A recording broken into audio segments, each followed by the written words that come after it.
নির্বাচনকে সামনে রেখে চলছে আসন বণ্টন প্রক্রিয়া। শরিক দলগুলোর সাথে নির্বাচনী সমঝোতায় ব্যস্ত সময় পার করছে বিএনপি। যাদের জন্য আমরা বুধবার দুপুরে গুলশান বিএনপির চেয়ারপারসনের কার্যালয়ে ৭টি দলের সাথে আরও কিছু আসন সমঝোতার ঘোষণা দেন মির্জা ফখরুল ইসলাম আলমগীর। গণ অধিকার পরিষদের সভাপতি নুরুল হক নূরকে পটুয়াখালী ৩ এবং সাধারণ সম্পাদক রাশেদ খানকে ঝিনাইদহ ৪ আসন ছেড়ে দেওয়া হয়েছে। এছাড়াও গণসংহতি আন্দোলনের জুনায়েদ সাকিকে ব্রাহ্মণবাড়িয়া ৬, বিপ্লবী ওয়ার্কার্স পার্টির সাইফুল হক ঢাকা ১২ থেকে লড়বেন। বিএনপিতে যোগ দিয়ে ধানের শীষ প্রতীকে লড়বেন কুমিল্লা ৭ আসনে এলডিপির ড রেদওয়ান আহমেদ এবং ঢাকা ১৩ আসনে এনডিএম এর চেয়ারম্যান ববি হাজ্জাজ। রেদওয়ান আহমেদ এলডিপি থেকে যোগ দিলেন, আমার বিএনপিতে যোগ দিয়েছেন। তার জন্য আমরা কুমিল্লা ৭ এই আসনটি আমরা এটা তাকে দেওয়া হচ্ছে।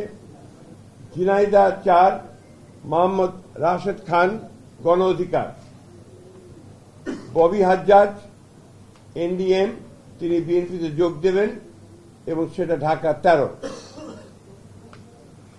বিপ্লবী ওয়ার্কার্স পার্টির জনাব সাইফুল হক ঢাকা ১২, মাহমুদুর রহমান মান্না বগুড়া ২ নাগরিক ঐক্য।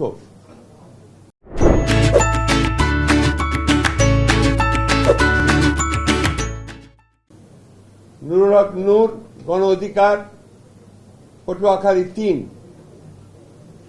ব্রাহ্মণবাড়িয়া ৬ মোহাম্মদ জুনায়েদ আব্দুর রহিম সাকি গণসংহতি আন্দোলন।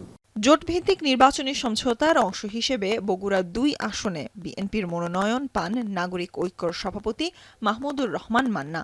তবে ঋণ খেলাপির তালিকা থেকে নাম বাদ দেওয়ার নির্দেশনা চেয়ে মান্নার রিট খারিজ করে দিয়েছেন হাইকোর্ট। এতে আসন্ন নির্বাচনে তিনি অংশ নিতে পারবেন না বলে জানিয়েছেন রাষ্ট্রপক্ষের আইনজীবী।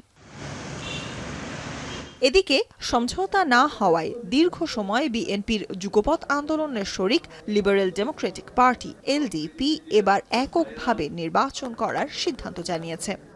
আমরা বিএনপিকে একটা শর্ট লিস্ট দিয়েছি। এই শর্ট লিস্টটা ছিল আজকে বলতে পারি 14 জনের। যারাই উপযুক্ত তাদেরকে অবশ্যই আলোচনায় আনবেন। সর্বশেষ আমাদের নেতারা গিয়ে 2 ঘন্টা বিএনপি অফিসে বসা ছিল।